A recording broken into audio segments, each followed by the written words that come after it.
ça. Voilà.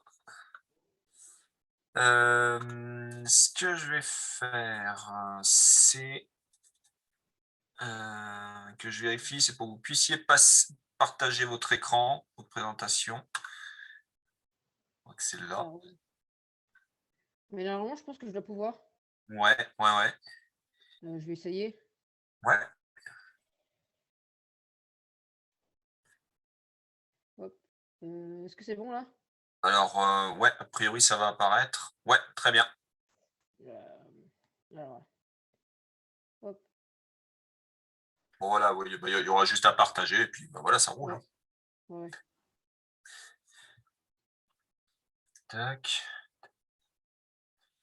tac. Il y a 7-8 personnes là, ça va arriver. Ouais, donc là, en fin de compte, ouais, donc, apparemment, j'ai fait tourner à tous les clubs de Haute-Savoie. Ok. J'ai fait tourner à tous les clubs de Haute-Savoie. Je pense qu'il y aura une grosse base de minimes cadettes et les juniors seniors, bah, notamment toutes celles qui sont à Annemasse, qui vont être là. Je pense qu'après, il y aura pas mal, enfin, il y aura pas mal, j'espère. Il y aura pas mal d'entraîneurs de clubs qui Ok. seront là en plus. Donc voilà. Ça roule. Ouais, je fais quelque chose de simple quand même, parce Ouais, que bah, avec des lignes cadettes ou même des personnes qui n'ont jamais des notions en fait sur l'alimentation, faire quelque chose de simple quoi, pour que ça reste ouais, bien quand même sûr. concret. Ouais, ouais, c'est faut que ce soit voilà, le plus pratique possible et Mm, que ça leur serve tout de suite, quoi. c'est Voilà, ça. on n'est pas à la fac, on n'est pas à la fac à rentrer dans des trucs super pointus. Non, là, Ouais. voilà, c'est notamment là, vu qu'il y a toutes les courses qui commencent, ce genre de choses, quoi. Mm. Ouais, après il y a quelques chiffres un peu théoriques, mais parce que c'est une présentation que j'utilise avec dans des, enfin avec des dans des clubs en fait qui ont déjà des bases. Mais Ouais, bon, après ça reste théorique quoi. ouais, ouais, ça joue, ça joue. Allez, je vais admettre le monde qui est déjà par là.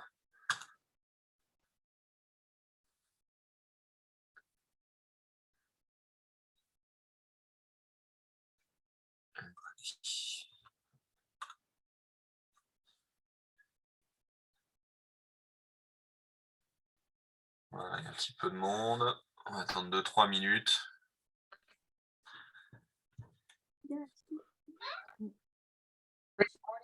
Alors, bonsoir tout le monde. Ce que je vous demande, avant qu'on commence la présentation, ce que je vous demande, c'est de bien couper vos micros. Au pire, moi, je les couperai un par un, mais pensez à couper vos micros dans un premier temps.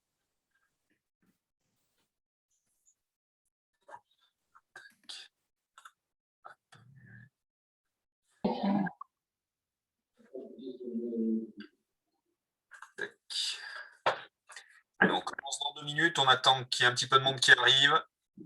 Ok, Dami. C'est quoi ça? Bon, je coupe les micros au fur et à mesure, hein.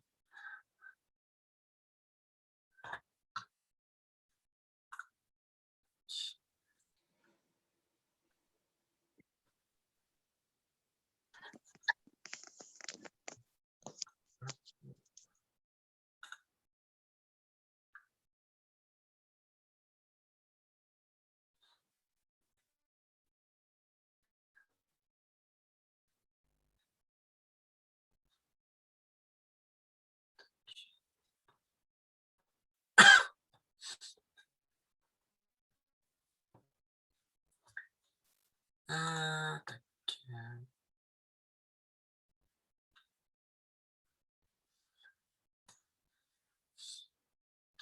Bon, allez, on va commencer à lancer un petit peu la soirée. Bonsoir à tous. Moi, c'est Frédéric Urlin. On s'est déjà vu plusieurs fois sur des visios pendant le confinement et là en sortant du confinement. Je vous souhaite la bienvenue. Ce soir, on accueille Maëva Paré-Peintre, pardon, euh, licenciée. Alors, licenciée encore Maëva ou non? Ouais, licencié, ouais. Ouais, encore licenciée en Haute-Savoie, qui a couru pour la DN Rhône-Alpes et qui aujourd'hui est alors nutritionniste ou diététicienne? Diététicienne. Voilà. Bah, si tu veux, tu pourras peut-être expliquer un petit peu la différence. Tu pourras expliquer à tout le monde un petit peu la différence. Ce soir, donc, on parle alimentation. Ce que je vous demande, donc, dans un premier temps, en tout cas, c'est bien couper vos micros, d'accord, pour ne pas gêner Maëva pendant sa présentation. Vous pourrez poser des questions à la fin, soit donc en réactivant votre micro, soit en utilisant le chat. Normalement, vous avez un petit onglet, un petit onglet qui s'appelle Converser. Donc, quand vous cliquez dessus, en bas de votre écran, ça va vous ouvrir le chat et comme ça, vous pouvez poser des questions au fur et à mesure. Voilà, lorsqu'il y a quelque chose sur lequel vous avez un questionnement, bah, comme ça, vous posez tout de suite la question, ça vous évite d'oublier et comme ça, Maëva pourra y répondre dans un second temps. Bah, écoutez, il est 20h36, on va débuter. Maëva, je te laisse la main, à toi de jouer. Alors bonsoir à tous, moi c'est Maëva Paré-Peintre. Donc effectivement je suis diététicienne, nutritionniste, on peut avoir les deux, mais nutritionniste c'est réservé aux diététiciens. Donc les médecins nutritionnistes ne sont pas médecins nutritionnistes, ça n'existe pas. Donc je suis passée par un BTS en diététique que j'ai eu l'an dernier. Et là cette année je me suis spécialisée dans tout ce qui est la performance du sportif de haut niveau. Donc voilà. Donc aujourd'hui, on va parler alimentation et hydratation. Donc je vais vous partager mon écran. Tac. Je pense que vous voyez mon écran. Si quelqu'un peut me confirmer à l'oral. Je ne sais pas si ça marche. Ah, non, ça a bugué. Est-ce que vous m'entendez? Oui, Oui, ok, parfait. Et du coup, vous voyez mon écran ou pas? oui. Et là, vous le voyez? Punaise, j'entends pas en fait. Oui, oui. Ok, super. Si jamais il y a un problème, vous me coupez parce qu'en fait, du coup, je suis plus sur l'application Zoom et du coup, je ne peux pas voir vos messages dans la conversation. Donc voilà un peu le plan du soir avec l'hydratation, l'alimentation et un peu de micronutrition. On va voir ça. On va faire quelque chose quand même de très rapide parce que c'est quand même des bases qu'il faut avoir. Donc premièrement, l'hydratation, c'est le premier constituant de l'organisme, 50 à 70% du poids corporel. Si on ne boit pas, on meurt. Vaut mieux ne pas manger et boire que l'inverse. Donc, vous avez de l'eau par l'alimentation. Donc, par exemple, les fruits et légumes sont très riches en eau. Les autres boissons, donc l'eau du robinet, l'eau en bouteille, les sodas, même si c'est quand même à éviter.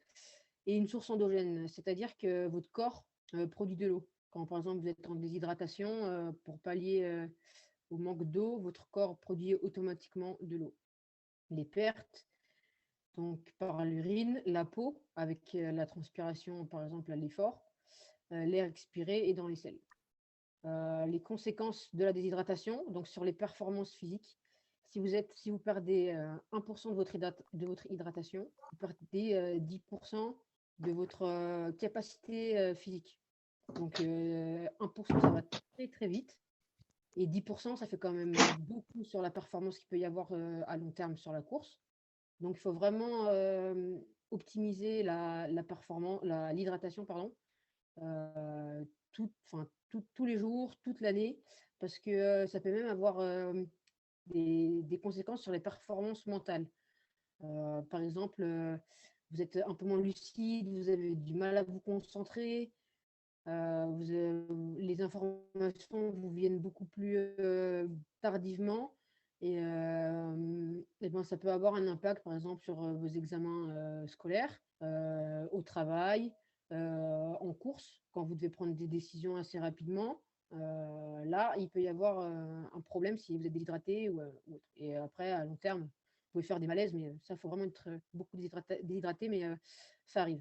Alors, les signes d'une bonne hydratation, je pense que vous les connaissez, c'est la couleur de l'urine. Plus l'urine est claire, plus vous êtes hydraté.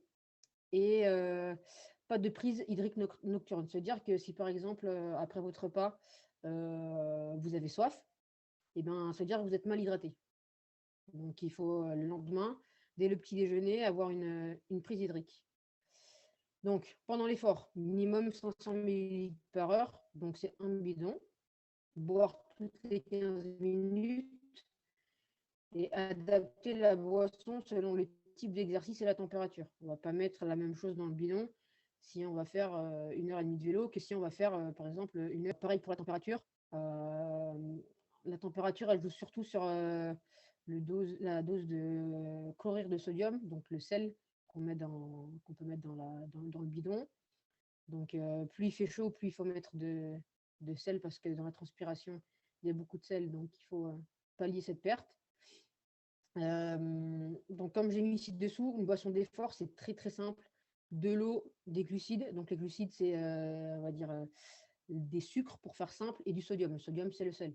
Si vous voulez faire votre boisson d'effort vous-même, au lieu d'acheter les poudres qui sont dans le commerce et qui sont en général chimiques, vous mettez une petite briquette de jus de raisin et vous complétez le bidon par de l'eau. Vous mettez une petite pincée de sel et vous avez votre boisson d'effort et vous pouvez faire 3, 4, 5 heures de vélo. Bon, après, ce n'est pas tellement votre cas, ou peut-être. Je ne connais pas vraiment les catégories des défis qui sont là. Mais voilà, c'est une boisson d'effort vraiment très simple et très peu coûteuse. Après l'effort, donc boire 1,5 à 2 fois le volume perdu pendant l'effort. Les eaux bicarbonatées sont à privilégier parce qu'elles sont plus riches en sel. Donc pour refaire les stocks en sel et éviter une déshydratation. Donc on a Ceinture, Badois ou Kezaï. Après, c'est difficile d'estimer le volume d'eau qu'on perd pendant l'effort.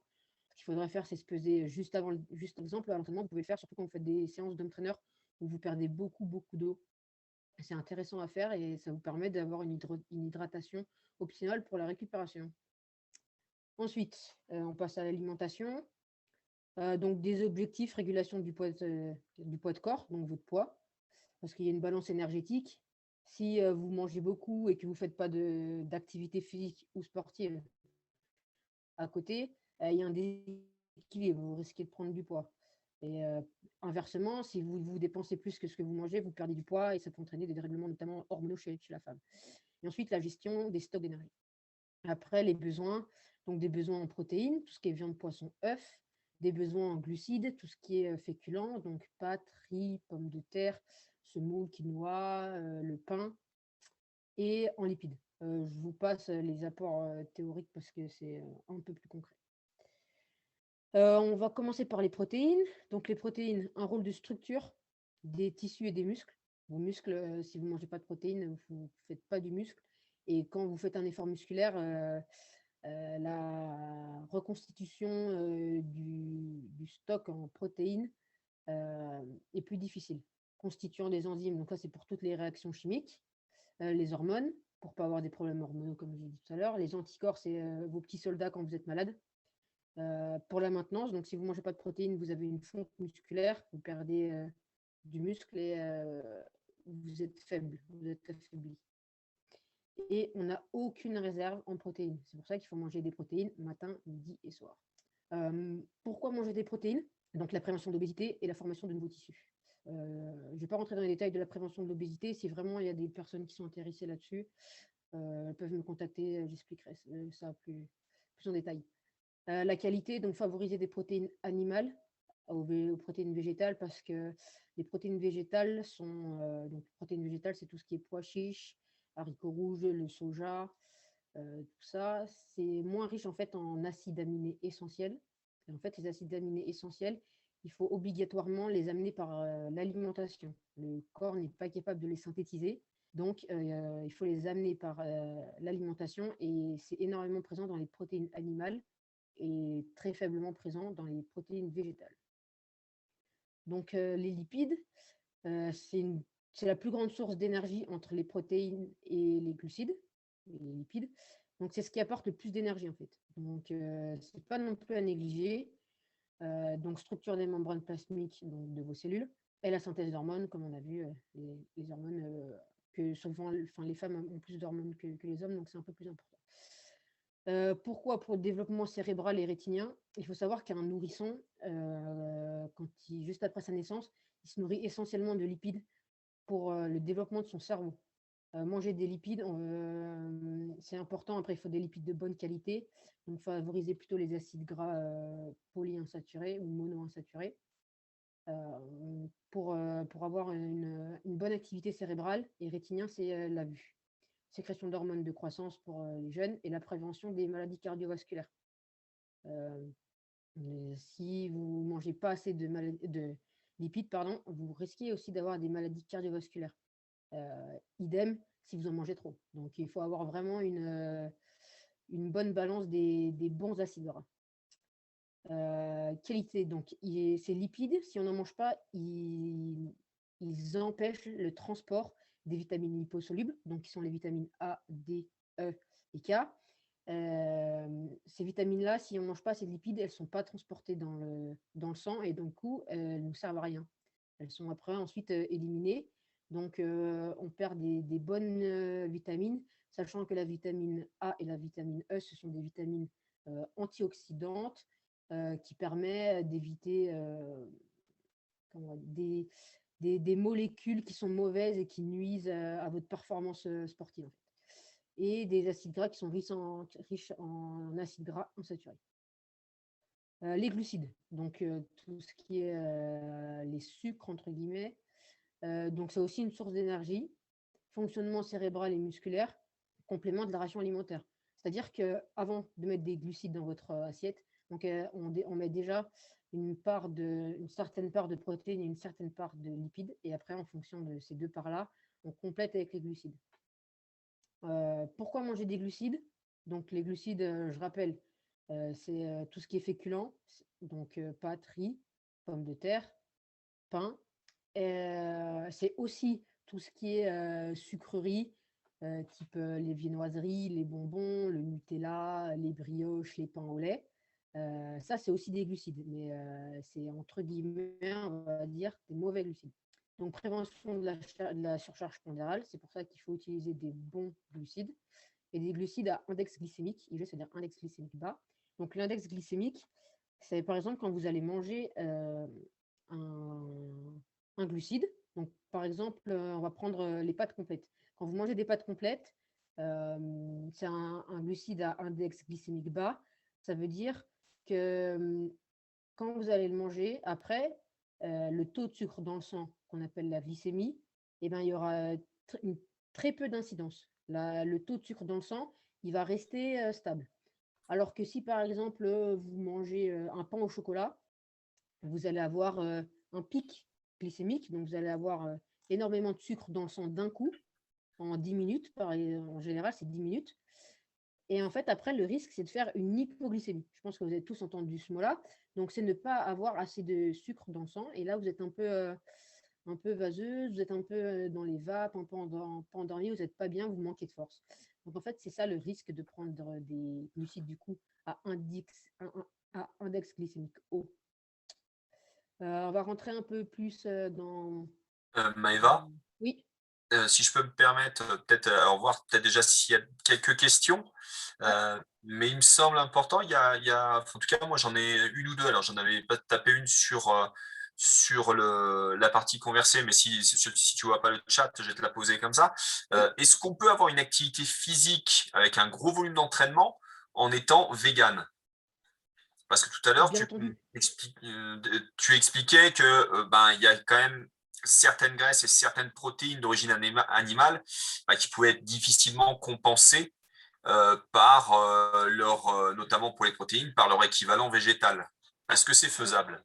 Oui, c'est faisable totalement. Il y en a, il y en a qui le font. Par exemple, j'ai oublié le nom.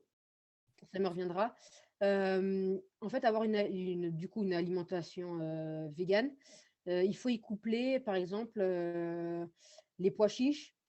C'est une protéine végétale qui a un facteur limitant. Donc, un facteur limitant, c'est un acide aminé essentiel qui est très peu présent, qui est la lysine. Sauf que si tu coupes les pois chiches à de la semoule, par exemple dans un couscous, eh ben, la semoule est très riche en lysine. Donc, en fait, ça te comble le déficit. C'est pour ça qu'il faut, quand on pratique une activité sportive ou physique avec une grosse charge de volume, avec une alimentation végane, il faut être suivi pour vraiment faire les bonnes associations et manquer d'aucun acide aminé. Et pareil pour les D'accord. lipides, du coup. D'accord.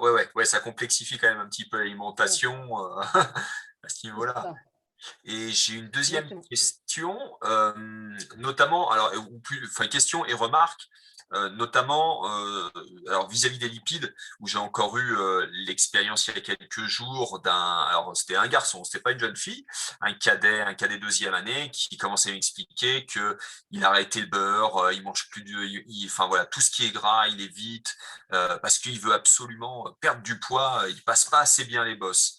Et il a fallu reprendre quand même deux, trois notions, un peu comme tu viens de le faire, et revenir quand même sur le côté important des lipides dans notre alimentation, et notamment dans le cadre d'un sport d'endurance. Oui. Alors, en fait, déjà, on bannit aucun aliment. C'est sûr que les lipides sont à consommer avec plus de modération que les glucides. Après, le risque qu'il a, en fait, c'est que dans un long effort, en dessous d'un certain niveau de VO2 max, c'est les lipides, en fait, qui sont utilisés avant les glucides. Du coup, le risque qu'il a, c'est que s'il n'a pas assez de stock en lipides, il va taper directement dans les glucides, donc en fait dans les réserves d'énergie. Et en fait, dès le début de la course, enfin, ou de l'effort, il tape dedans et du coup, il va arriver peut-être à mi-course ou même avant, sans, sans plus aucune énergie, quoi. Bien sûr, C'est ça le bien risque qu'il y a.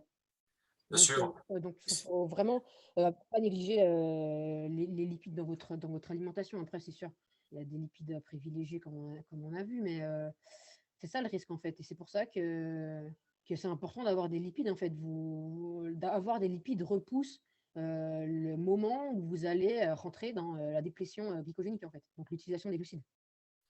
Ouais, parce que souvent, c'est vrai qu'on a, on a cette sensation de ne fonctionner, lorsqu'on est sur le vélo en course, de ne fonctionner qu'avec du sucre, parce qu'on prend des gels énergétiques, une boisson énergétique à base de glucides.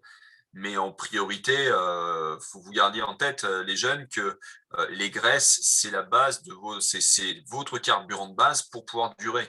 Lorsque vous faites une sortie longue, une sortie en endurance longue, vous êtes sur les lipides. Quand vous faites un petit sprint à la pancarte, bien sûr, d'un seul coup, les glucides, ils reviennent donner de l'énergie, mais sinon, ce sont vos graisses. Donc, il faut vraiment pas vous limiter à ce niveau. Enfin, pas vous limiter. Il faut faire les bons choix, mais surtout, ne soyez pas trop restrictifs là-dessus. Et j'en parle d'autant plus facilement là que cette intervention, on l'organise avec la commission cyclisme féminin. Et souvent, au moment de l'adolescence, les jeunes filles, et puis en plus, là, on va attaquer l'été, les jeunes filles, elles veulent faire attention à leur ligne. Alors, il y a le côté un peu sportif. Je veux bien passer les bosses, et puis derrière le côté esthétique, je veux faire attention à ma ligne. Faites attention, ne soyez pas trop restrictifs sur votre alimentation, parce que si vous faites et du vélo et qu'en plus vous ne mangez pas beaucoup et en plus vous vous limitez sur les lipides, sur le vélo, ça va pas bien se passer, ça c'est sûr et certain. Mais potentiellement qu'au fur et à mesure, dans la vie de tous les jours, vous allez avoir un gros déficit d'énergie. Ouais, exactement. Est-ce que, Après, il peut y avoir des grosses conséquences sur votre santé aussi. est-ce que vous avez des questions? N'hésitez pas, profitez-en, soit par le chat, soit vous déclenchez votre micro. Ne soyez pas timide. Je vais essayer d'aller sur le chat. Ouais, pas de questions? Non, écoute, a priori, non, il n'y a pas de questions. Ok. Tout est bien clair. Allez, je te redonne la parole. Du coup, on va passer sur une alimentation, enfin l'alimentation pendant enfin avant, pendant et après une compétition. Donc en fait, l'objectif que vous avez 3 jours avant la course, donc si la course elle est le dimanche, ça commence à partir du jeudi, c'est d'augmenter les réserves en glycogène hépatique et musculaire. Donc en fait, le glycogène, c'est votre essence, si vous voulez. C'est comme si vous mettiez de l'essence dans une voiture, et ben l'essence d'une voiture, c'est le glycogène que vous avez. Donc le but, c'est d'augmenter cette essence-là que ce soit dans le foie ou dans les muscles, donc avoir une alimentation hyperglucidique, donc riche en glucides. Après, bon, 8 à 12 grammes, ça c'est pour des sportifs vraiment de très très haut niveau. Les protéines, en fait, on change pas de comment dire, d'apport. On reste sur la même chose, surtout quand on est jeune, éviter de manger beaucoup, beaucoup de protéines pour éviter tout ce qui est problèmes rénaux. Les lipides, donc limiter les graisses cachées, donc le saucisson, les viennoiseries, tout ça, les fritures, poissons panés, frites et tout ce qui suit avec, et les plats en sauce qui sont riches en graisse. L'eau, toujours une bonne hydratation. Pour optimiser la synthèse des réserves glucidiques. Euh, Avoir un bon apport optimal permet aussi une bonne absorption des glucides. Donc, si vous avez une mauvaise hydratation, vous avez moins de glucides absorbés, donc moins d'essence. Donc, la veille et l'avant-dernier repas. Donc, en fait, éviter que le stress n'entame les réserves glucidiques. Vous ne le sentez peut-être pas, il y a peut-être des filles, des garçons qui n'ont pas le ressenti du stress. Ils se disent oh non, mais je ne suis pas stressé, ça va. Et en fait, intérieurement, il y a quand même un stress. Et ce stress, en fait, il utilise de l'énergie. Donc, en fait, ça entame les réserves d'essence que vous avez.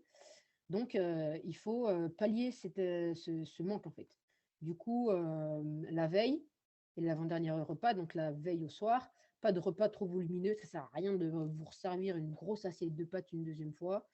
Vous mettrez encore plus de temps à digérer, donc plus d'énergie utilisée pour digérer. Vous allez trouver le sommeil à minuit au lieu de 22 heures. Donc, faire vraiment attention à ne pas se gaver. Repas simple et habituel. Il ne faut pas chercher à essayer des nouveaux plats la veille de la course, ou alors que ce soit des petites courses où il y a peu d'enjeux, à base de féculents, donc pâtes, riz, semoule, tout ça. Éviter les fibres et les épices. Pourquoi les fibres et les épices? Parce que c'est des nutriments qui sont très, très difficiles à digérer par l'estomac. Donc, très difficile à digérer, ça veut dire que vous allez mettre plus de temps, donc plus d'énergie, et c'est pareil que le repas volumineux. Donc, si vous mangez un gros repas bourré de fibres, alors là, vous êtes sûr que vous allez avoir des. Vous n'allez peut-être pas le ressentir, mais votre corps va mettre beaucoup plus de temps à digérer. Et épices, selon les épices que vous mettez, ça peut agresser le tube digestif, l'estomac et tout ce qui est duodénum, jéjunum. Et du coup, ça peut vous faire des problèmes gastriques. Alors, le jour J, compléter les réserves hépatiques, donc du foie, entamé durant la nuit de jeûne et stabiliser la glycémie. C'est-à-dire que pendant la nuit, votre corps continue à fonctionner pour maintenir tout à l'équilibre. Donc, vous perdez de l'essence. Donc, le but, c'est que dès le petit déjeuner, il vous faut de nouveau des glucides pour refaire le plein d'essence et stabiliser la glycémie. Parce que du coup, vu que vous n'avez pas beaucoup d'essence, votre taux de sucre dans le sang est très bas. Et c'est pour ça que des fois, le matin, on se sent un peu faible, on a du mal à se réveiller. Donc, si la compétition est le matin, le petit déjeuner, il est forcément indispensable. Vous n'allez pas prendre le départ de la course si votre dernier repas a été effectué la veille. Donc, un repas complet et digeste. Donc, toujours penser à l'hydratation, hein, même le matin de la course, on boit, ça peut être un bol de lait. Après, il faut faire attention au lait selon la tolérance de chacun. C'est quelque chose qui n'est pas forcément digéré correctement ou qui met beaucoup plus de temps chez certaines personnes. Des glucides complexes. Donc, ce que j'entends par glucides complexes, c'est les féculents. Ça peut être pâtes, riz si vous le souhaitez, ou alors flocons d'avoine, du pain. Des lipides, donc ça peut être, s'il y en a qui sont adeptes du petit déjeuner salé, ça peut être de l'avocat, des œufs. En plus, les œufs, ça fait lipides et protéines, donc c'est intéressant. Ou du jambon. Des produits sucrés, ça peut être par exemple de la confiture. Le laitage, ça peut être un yaourt, à voir aussi pour la digestion en fonction des personnes. Et compote ou fruits mûrs. Pourquoi compote ou fruits mûrs? C'est parce que dans la compote, il n'y a plus aucune fibre. Les fibres ont été coupées et du coup, votre estomac digérera plus rapidement. Si la, compétition elle est dans l'après-midi, donc un départ à 14 heures, un petit déjeuner léger, donc avec la même composition qu'au-dessus, un repas vers 11 heures, sucré ou salé, ça c'est à votre goût, et pauvre en lipides, parce que vous en avez mangé le matin, donc pas non plus en abuser. Si le départ il est un peu plus tard, après c'est rare, ou sinon quand vous avez des demi-étapes, matin, après-midi, vous avez peut-être les départs qui sont aux alentours de 16-17 heures. Du coup, petit déjeuner normal et un repas vers midi 13 heures qui apporte principalement des glucides. Donc là, par exemple, ce que tout le monde fait en général, ce que tout le monde connaît, c'est un plat de pâtes avec du poulet. Ça va très bien. Ne pas oublier les apports en eau, toujours. Toujours avoir sa bouteille avec soi, c'est ultra important. Entre 3 heures et un quart d'heure du départ, vous pouvez prendre des boissons d'effort. Enfin, non, pardon, il ne faut pas prendre de boissons d'effort, de fruits secs ou de barres de céréales, parce que ça va vous créer, comme j'ai dit tout à l'heure, des pics glycémiques avec ensuite des hypoglycémies réactionnelles. Donc, il faut favoriser la boisson d'attente peu sucrée, mais la boisson d'attente n'est pas forcément très, très enfin, comment dire, elle n'a pas vraiment un effet sur la performance ensuite. Donc voilà. Souvent, on voit avant un chrono des coureurs qui prennent un gel. 5 minutes avant le chrono, ils prennent un gel. Grosse, grosse, grosse erreur. Le gel, il va être assez rapidement assimilé. Vous allez péter le feu les 5-10 premières minutes et au bout des 10 minutes, paf, gros coup de mou. Et ben, c'est ce que je vous ai expliqué, un gros pic glycémique, donc beaucoup de sucre dans le sang. Donc là, vous allez avoir du carburant à fond. Et par contre, après, paf, plus rien. Et là, vous allez avoir un coup de mou et il va falloir du temps pour récupérer. Il faut remanger, reboire du coup une boisson d'effort. Donc attention à ça avant l'effort. Que ce soit avant un chrono ou avant une course. Après, avant une course, c'est un peu moins dérangeant, mais c'est quand même à éviter à faire. Pendant l'effort, donc la boisson d'effort, comme je vous ai expliqué tout à l'heure, une briquette de jus de raisin, de l'eau, un peu de sel, et vous avez votre boisson d'effort. En début de course, en général, vos courses en mini cadette, parce que je crois qu'il y a principalement des mini cadettes, vos courses, si je ne me trompe pas, elles ne doivent peut-être pas dépasser 2 heures. Ça doit être entre 1 heure et demie et 2 heures, je pense. Donc, tout ce qui est barre énergétique, aliments salés type pain au lait, jambon, fromage, en tout cas, tout ce qui est petit pain au lait, jambon, fromage, ça, vous n'avez pas besoin d'y prendre. Barre énergétique, franchement, je ne vois pas beaucoup d'inconvénients pour une course qui durera vraiment maximum 2 heures. Euh, du coup, on va plus être sur de la pâte de fruits, des fruits secs, des gels énergétiques. Après, les gels énergétiques, c'est quand même c'est très spécial. Je conseille plus des pâtes de fruits ou des fruits secs, même si le temps d'assimilation est légèrement plus élevé que le gel énergétique. Ça ne change pas grand-chose et c'est quand même un peu meilleur pour votre santé. Parce qu'il faut quand même, il y a quand même aussi un aspect santé à avoir.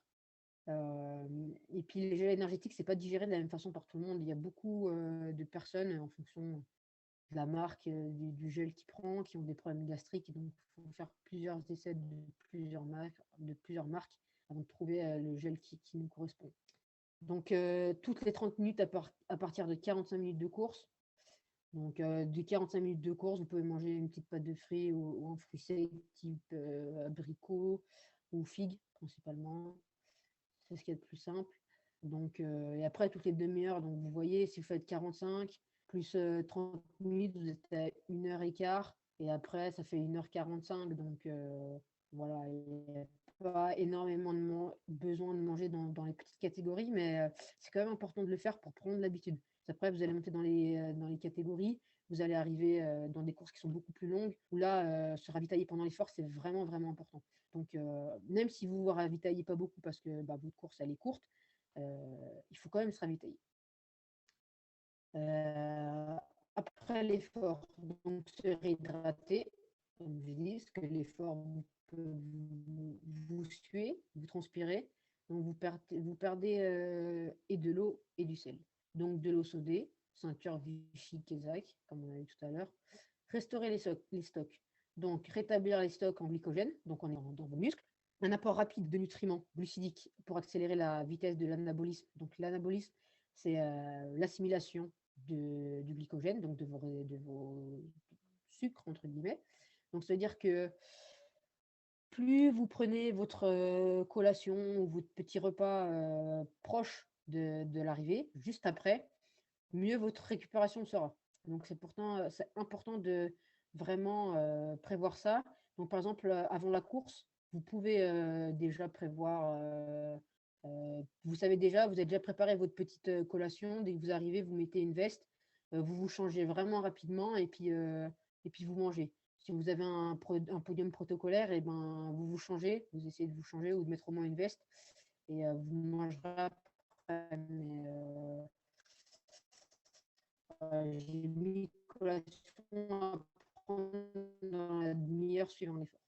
Euh, Remédier à la déplétion protéique. Donc pendant l'effort, vos fibres musculaires, vos muscles, ils ont été attaqués et du coup, vos muscles, ils sont abîmés. Du coup, mettre des protéines. Ça peut être du jambon, ça peut être du thon, ça peut être des œufs, ça peut être des pois chiches, des haricots rouges, ce que vous aimez bien.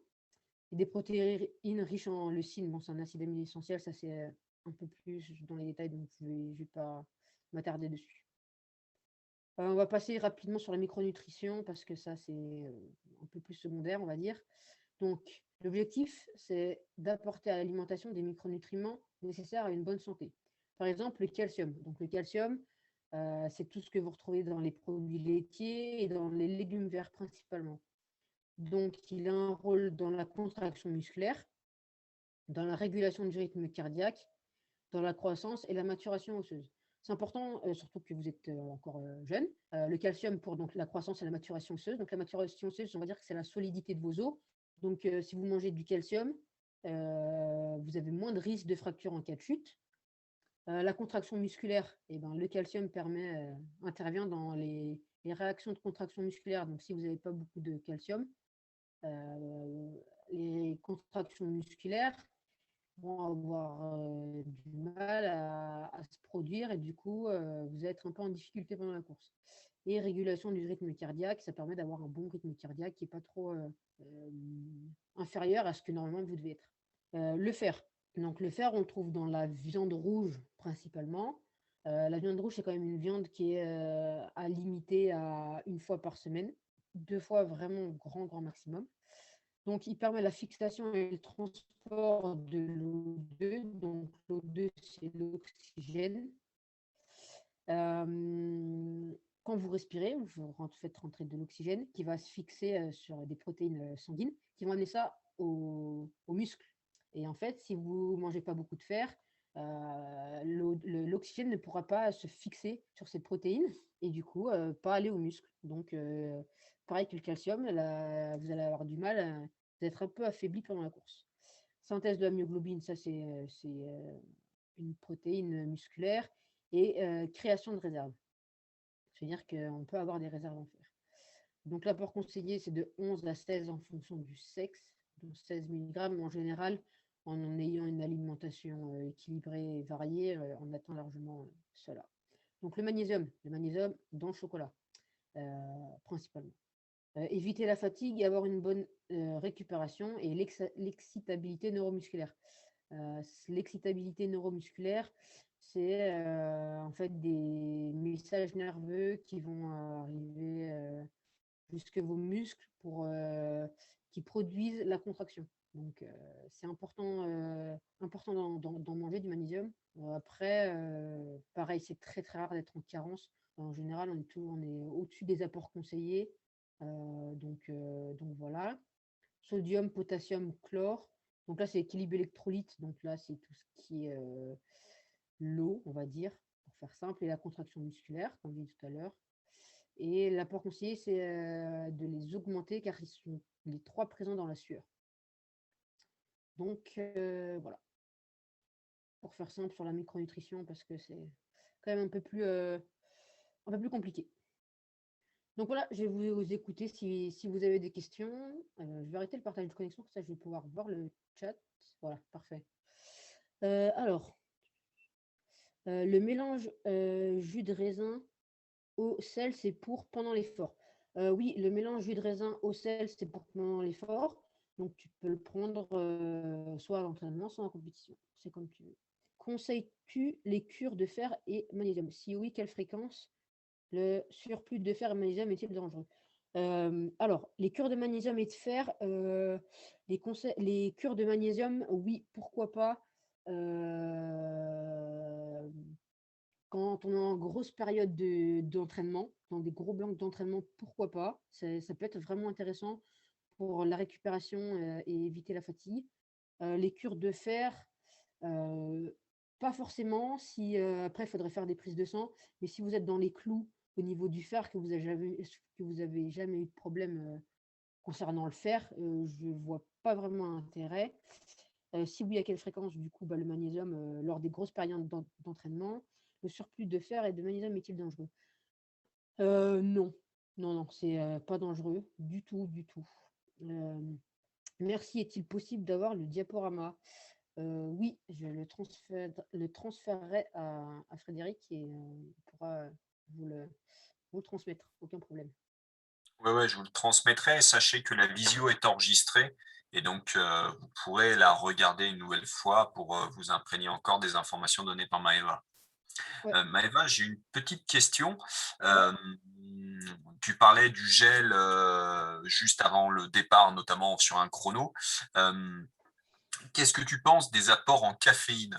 Alors, c'est vrai que là, je pense qu'il y a beaucoup de jeunes, donc je pense pas encore qu'ils carburent trop à l'expresso avant une course.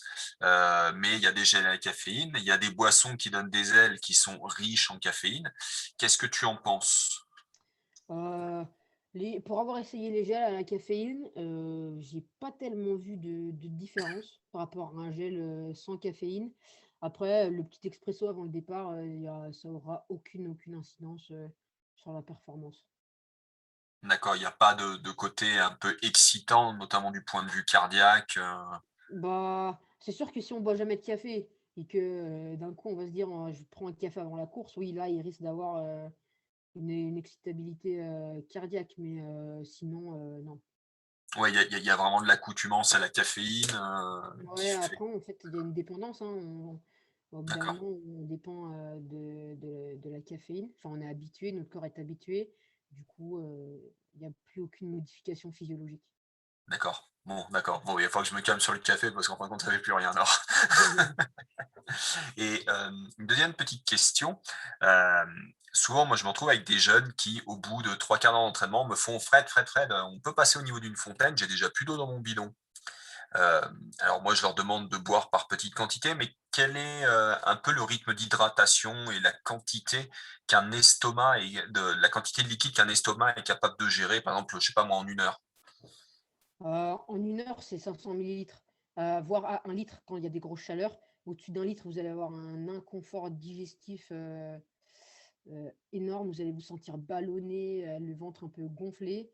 Donc, quand il fait chaud, ouais, on peut monter jusqu'à 1 litre. Et encore, ça fait quand même 2 bidons par heure, ce qui commence à faire pas mal.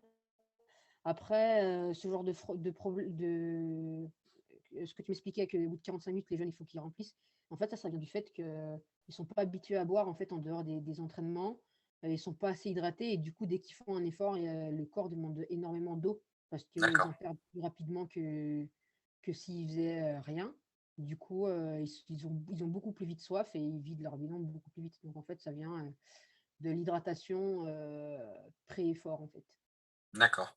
Ouais, donc et notamment peut-être sur des compétitions, là, alors même si en soi on a pas mal d'orages, mais il y a eu les championnats de Haute-Savoie à Féterne où il a fait très chaud. Ce week-end on était à Ebens, pareil, c'est pas froid du tout. Il y a probablement peut-être une petite préparation avec une hydratation, je sais pas, les 24 heures avant ou pour déjà un peu préparer le corps au fait qu'il va beaucoup transpirer, non? Ouais, voilà.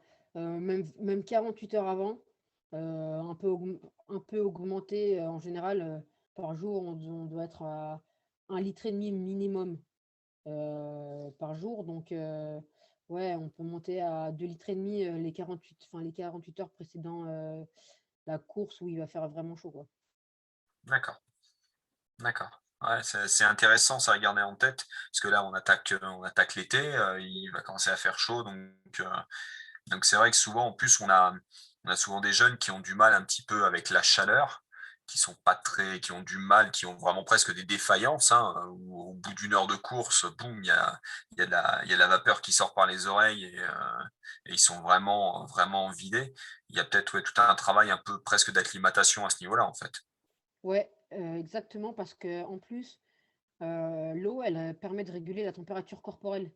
Donc, si déjà, dès le début, enfin, les jours précédant la course, on manque, on manque d'eau, dès qu'on va commencer l'effort, on va être à sec et là, on va avoir chaud, en fait. C'est pour ça qu'on dit des coups de chaud. C'est parce que, notre corps, il est déshydraté et il peut plus, se réguler correctement. C'est pour ça qu'on a l'impression d'avoir vraiment, vraiment chaud. L'eau participe aussi à la régulation de la température corporelle. D'accord. Et dernière petite question, parce que je vais quand même pas tout monopoliser. Hem, est-ce que tu conseilles, enfin, est-ce qu'il y a une grosse différence à tourner uniquement à l'eau pendant un entraînement ou une course dans le bidon? Ou est-ce qu'il y a vraiment quand même un avantage important d'utiliser une boisson énergétique ou, la recette que tu as donnée avec, jus de raisin, complété avec de l'eau, une pincée de sel? Est-ce qu'il y a une grosse Heu, différence sur l'hydratation ou, ouais, je il y sais a une pas? grosse, grosse différence. On va dire que sur un effort inférieur à 1 heure, de l'eau suffira. À partir d'un effort supérieur, à 1 heure, que l'effort il soit intense ou pas intense, hein. Ouais, il faut quand même, commencer à apporter des glucides dans le bidon, quoi. Si c'est pas D'accord, par l'alimentation, c'est par la boisson, en fait. Donc ouais, à partir d'1 heure, c'est quand même intéressant, d'avoir des glucides, sur soi, notamment dans le bidon quand c'est entre 1 heure et 2 heures. Et en plus, ça évitera qu'à la fin de la sortie, hem, par exemple, je donne un exemple, heu, tu es à, heu, 20 il te reste plus que 20 de tes capacités en glycogène. Et ben, si tu avais mis des glucides dans ton bidon, bah, peut-être qu'à la fin de la sortie, tu seras à 40. d'accord. Donc, Ouais, tu vas il faut re protéger un peu plus ces réserves, présentes dans ton corps. ouais, voilà, et puis donner de l'énergie au corps, hein, tout simplement. OK. J'ai vu qu'Emilie avait posé une question: «Est-ce que la température de l'eau dans le bidon a une importance?» Oui, faut pas que le bidon, enfin que l'eau, pardon, soit trop froide. On conseille, entre 10 et 15 degrés. En dessous de 15, peut y avoir ça peut faire mal au ventre, l'eau un peu trop fraîche, même s'il fait chaud. À part pour vous arroser. Pour vous arroser, ça, il y a pas de problème, mais dans le bidon, si vous buvez, ouais, l'eau, faut qu'elle soit entre 10 et 15 degrés. À part l'hiver, quand il fait, vraiment froid, vous pouvez mettre du thé, par exemple, dans votre bidon, ça vous réchauffe. Mais sinon, l'été ou même au printemps-automne, entre 10 et 15 degrés, ça va très bien. Pas en dessous de 10, après, il y a des inconforts digestifs.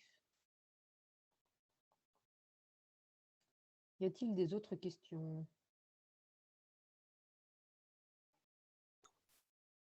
Ne soyez pas timide. Ouais, ne soyez pas Profi timide. Ouais, ouais, profitez, des connaissances de Maëva, puis, bah, en plus de son expérience de coureur cycliste, c'est quand même super important, c'est une chance qu'on l'ait, donc allez-y, hein. Puis je vois certaines là parmi les participantes qui sont et cyclistes et triathlètes, donc vous avez l'habitude des efforts d'endurance. Si vous avez aussi des expériences, des mauvaises expériences ou des bonnes expériences, hein, n'hésitez pas à nous les faire partager. Vous déclenchez le micro, vous prenez la parole.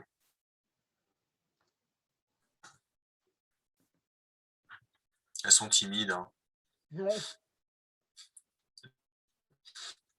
Après, si jamais il y a des questions qui vous reviennent, je vais vous laisser dans la barre du chat, là, dans le chat, je vais vous laisser, bah, mon numéro de téléphone, si jamais vous avez des questions, mon adresse mail. Tu m'entends, Maëva? Oui, je t'entends. Ouais, salut, c'est Christophe Permalet. Salut. Écoute, j'ai été surpris tout à l'heure dans ton diapo. Avant la course, enfin le matin de la course, tu conseillais le lait. J'ai toujours entendu dire que le lait était lourd à digérer, le lait n'était pas digeste, surtout avant une course. Euh, est-ce que réellement ça c'est pas néfaste? Enfin, est-ce que c'est une légende que le lait se digère très mal? Moi, je partais plus sur une tisane, ou alors maintenant on trouve du lait très très allégé. Voilà, qu'est-ce que tu en penses à ce niveau-là? Alors, j'ai pas conseillé le lait. J'ai dit que, il était à en prendre en fonction de la tolérance digestive, pardon, de chacun. Il y a des personnes qui le digèrent très, très bien, qui peuvent en prendre, le matin d'une course, il y a aucun souci. Il y en a d'autres, qui mettent beaucoup plus de temps, à le digérer, donc ils en prennent pas. Ils prennent des boissons végétales type, boisson d'amande, boisson, au soja. Mais c'est D'accord. vraiment en fonction de la digestibilité, de chacun, en fait. Parce que, le sucre du lait, c'est, le lactose et en fait, on a une enzyme qui dégrade ce sucre-là, le lactose, c'est le lactose et en fait, chacun n'a pas la même, quantité de cette enzyme pour digérer le lactose. C'est pour ça que c'est en fonction de chacun. Donc, chez certains, le lait passe très bien, en fait. Ah, chez certains, le lait passe très bien, hein. Moi, le lait, personnellement, je le digérais très, très bien. Ok, merci Maya. De rien.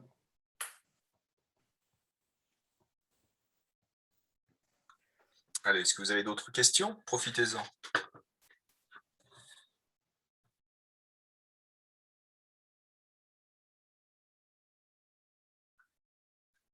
Moi, je vais en profiter. Moi, j'ai une petite question, alors qui est peut-être un petit peu plus pointue euh, vis-à-vis voilà, des cyclistes qui sont là ce soir.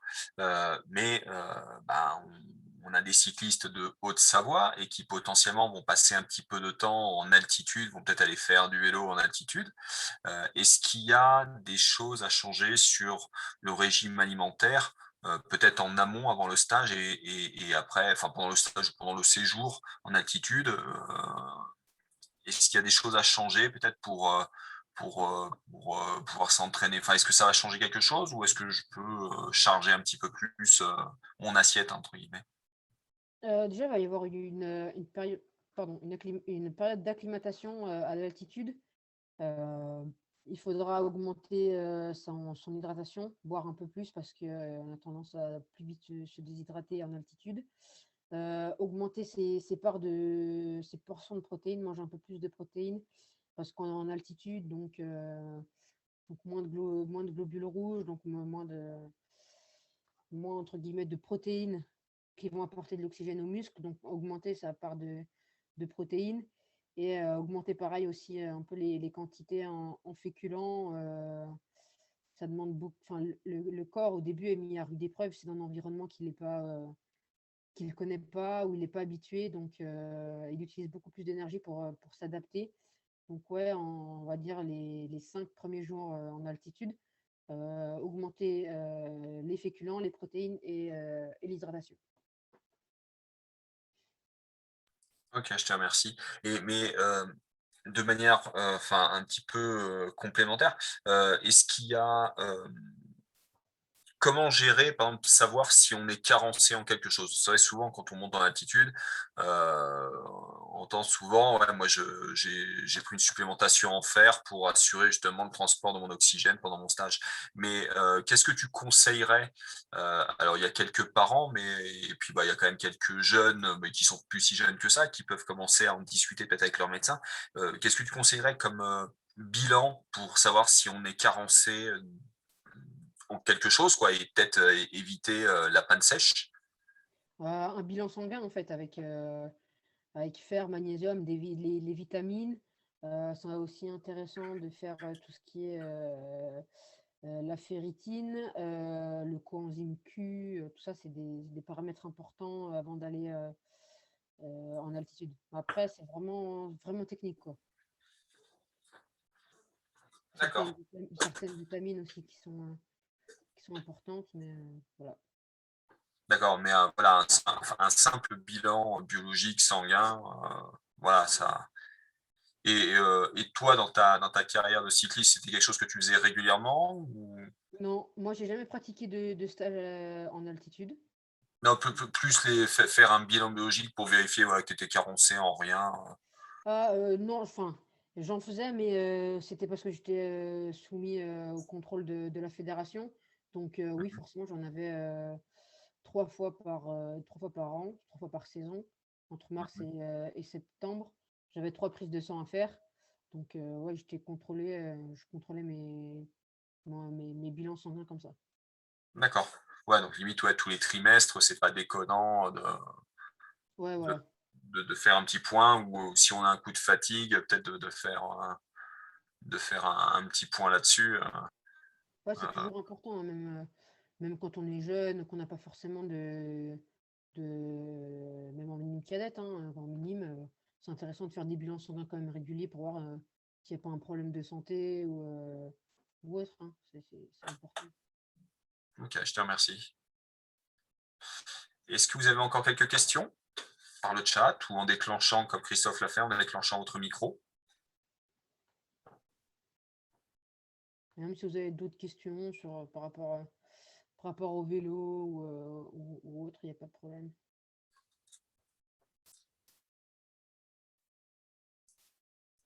Quelle était la séance magique qui a fait que Maëva paraît peintre était Maëva paraît peintre? Il n'y avait pas trop de séances magiques.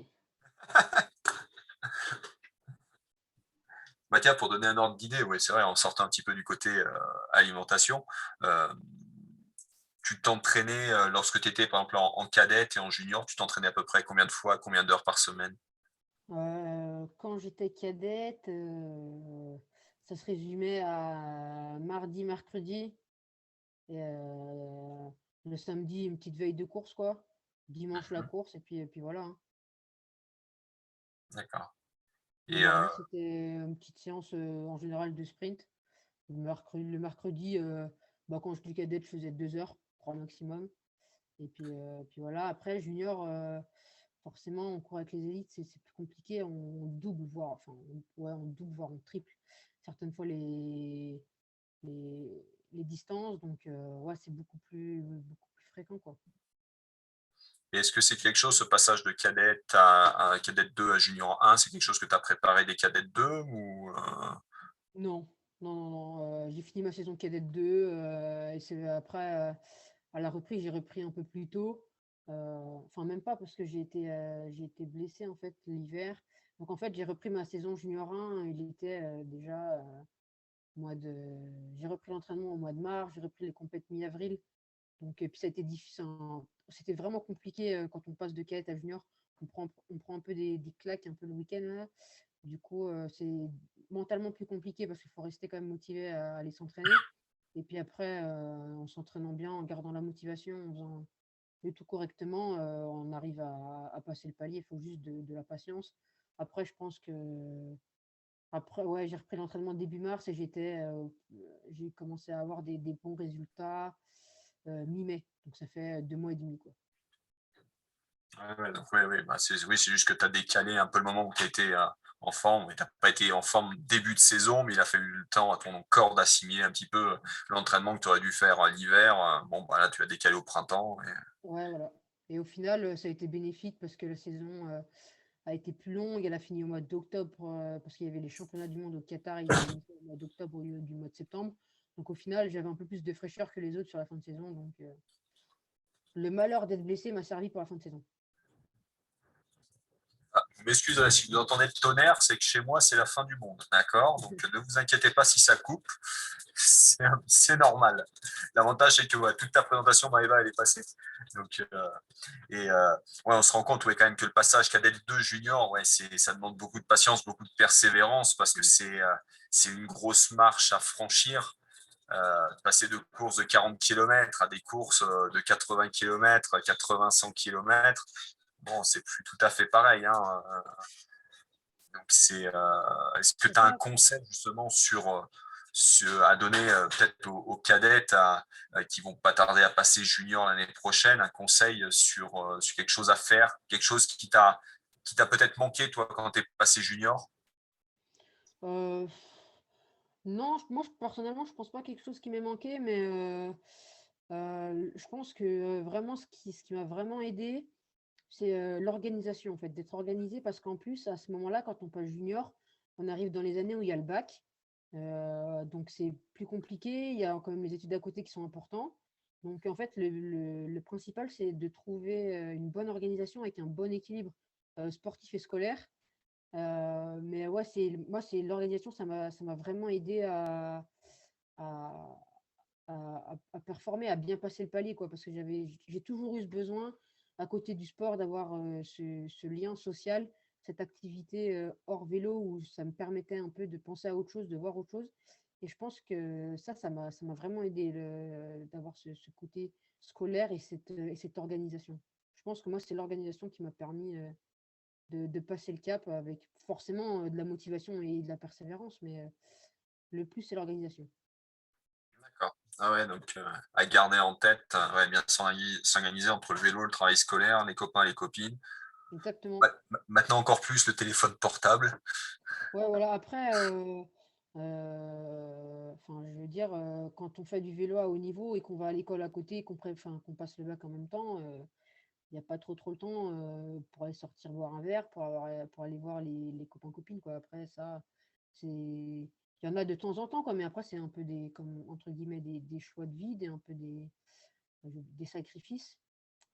Mais moi, c'est des sacrifices que je voulais, que j'étais prête à faire. Et je regrette absolument pas ces sacrifices-là que j'ai faits. Ouais, ouais, je pense que c'est une autre adolescence, et un autre début de vie d'adulte, mais qui est loin d'être inintéressant et formateur. Euh, et puis souvent, on a le temps de se rattraper un petit peu après. Et puis en plus, on profite, on déguste un petit peu plus ces moments de loisir, entre guillemets, euh, parce que voilà, on a la possibilité d'aller au cinéma, on a la possibilité d'aller se faire un McDo. Oh non, j'ai dit d'aller faire un McDo. Zut, j'ai dit que non, mais enfin voilà, on en profite un petit peu plus parce qu'on sait que ça arrive pas très souvent et c'est. Enfin, moi, j'ai pas une carrière dans le cyclisme, j'ai une carrière dans un autre sport et qui a duré assez longtemps. Et en définitive, ouais, je me suis rendu compte que des soirées étudiantes à l'université, j'en ai fait deux en tout et pour tout.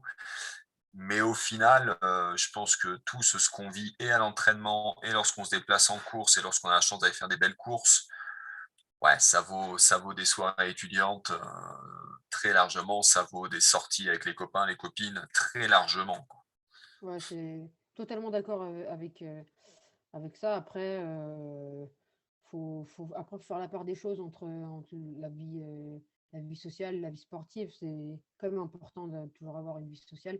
Moi, j'ai toujours quand même gardé cet équilibre-là, que ce soit avec l'école ou j'ai toujours fait des études en fait pendant ma carrière, tout le temps, tout le temps, tout le temps. Je ne me voyais pas faire que du vélo ou travailler en même temps que faire du vélo, c'est pas très compatible. J'ai toujours eu ce besoin d'être à l'école avec des amis. Voilà, après là, entre guillemets, ma fin de carrière, quand j'arrivais sur les dernières années, je sortais beaucoup plus avec mes amis qu'auparavant, mais c'était l'hiver, quoi. C'était pas en plein été ou en pleine saison, 3 jours avant un objectif, voilà, mais ce lien social, il faut vraiment, vraiment le garder.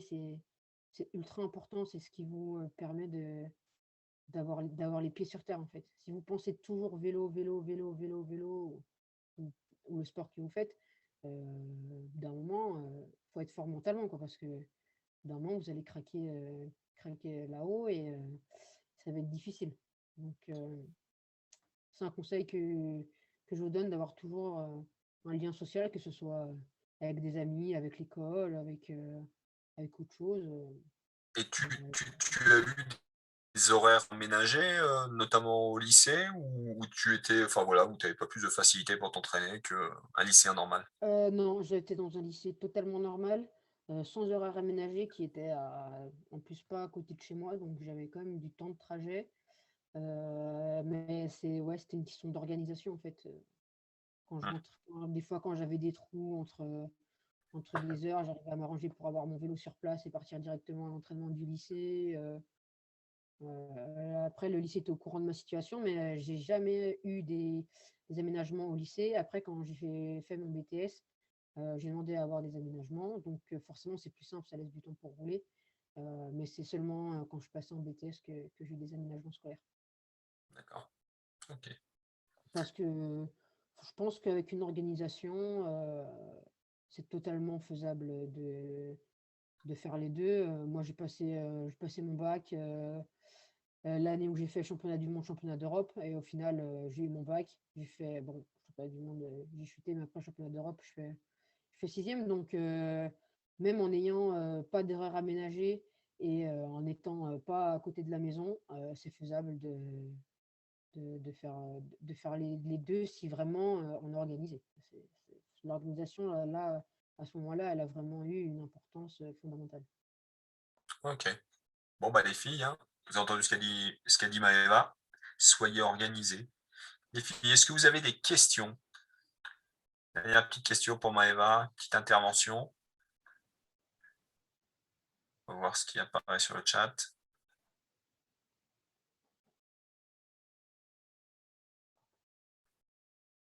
Bon, a priori, pas de nouvelles questions. Bah, Maëva, en tout cas, on te remercie du temps que tu nous as accordé. Merci beaucoup. Pas de problème. Bah, on verra si, voilà, peut-être on fera chaque année une petite intervention pour à chaque fois les nouvelles qui apparaîtront. Comme je l'ai écrit avant sur le chat, la visio est enregistrée, donc si vous voulez la regarder une nouvelle fois, elle sera disponible d'ici quelques jours. On vous souhaite une bonne soirée et encore une fois, merci Maëva. Merci à vous. Bonne soirée à toutes et à tous. C'est un plaisir de vous présenter ça. Bonne soirée. Bonne Salut Maëva, à soirée. bientôt. À bientôt.